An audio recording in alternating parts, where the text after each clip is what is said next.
So, House Republicans releasing their budget resolution, laying out a vision for raising the debt limit and boosting spending on border security. Markups on the bill beginning today, as House Speaker Johnson says there are still many steps before President Trump actually sees the bill. Congressman Jim Jordan, one of my favorites of all times, is the chair of the House Judiciary Committee. He joins me now.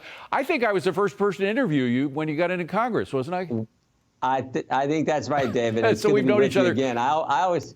A long time, 15 years or so, we've been coming on your show. Long time. So one big, beautiful bill. That's what the president said. Yeah. Since then, he's modified a little bit, saying, well, if it has to be two, maybe we can work it out. But are you still for one big, beautiful bill?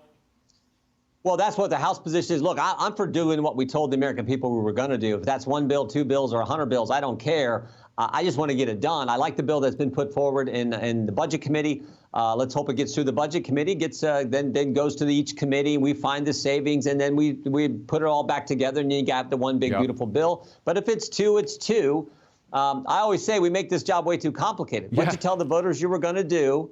If you get elected, when you put your name on the ballot, if they vote for you and you get elected, go do what you said. And so let's just focus on that. If it's one bill, great. If it's two bill, great. Let's just get it done. But the problem is the rules that you have to go by are so screwed. I was going to say screwed up, but I just said it anyway. They are kind of screwed up. I mean, the bottom line is we know that the 2017 tax cuts have brought in an additional $1.5 trillion in revenue from the time they kicked in at about 2018. So that's an extra 1.5. This particular bill says that the extension is going to cost $4.5 trillion. How I know you have to do that, but could you explain that to folks who are looking for common sense in the Beltway?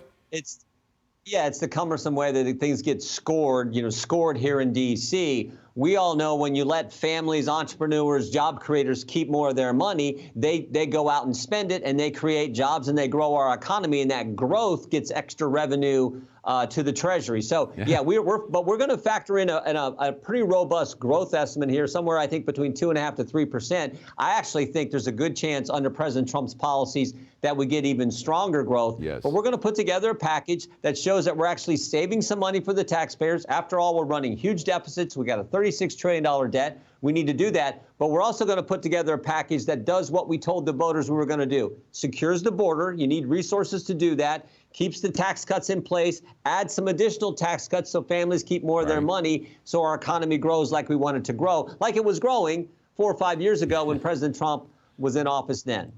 I have to ask, not everything I think is rosy in the Trump administration. One thing I have difficulty with is his calling for a sovereign wealth fund by early next year. I've seen in many other countries in the world these sovereign wealth funds leading to tremendous corruption. We have DOJ trying to get rid of those agencies within which we have seen this development of a horribly corrupt system, perhaps even kickbacks. Why would we start another agency that is just tailor-made for that insider deal-making that Congress people do that most Americans hate?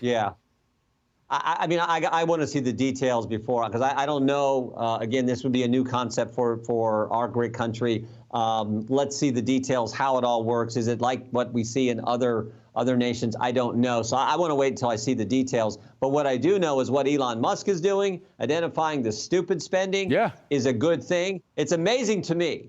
Instead of criticizing the stupid spending, Democrats criticize the guy who's exposing the stupid spending. I mean, I do not get that. And I think it really, David, boils down to this sort of fundamental difference the left and we conservatives have. We actually think the power should be with the people and the folks they elect, i.e. the president in this situation, not with the career bureaucrats who are so much smarter, the experts in the government who pretend they're so much smarter than us regular people. No, I'll trust the guy who was elected by 77 million when he told us he was going to put this organization together. He told us Elon Musk was going to lead it. I'll trust them over the bureaucracy any day of the week. Congressman Jim Jordan, always a pleasure to see you, Jim. Thank you very much. Appreciate you being here. You bet, David.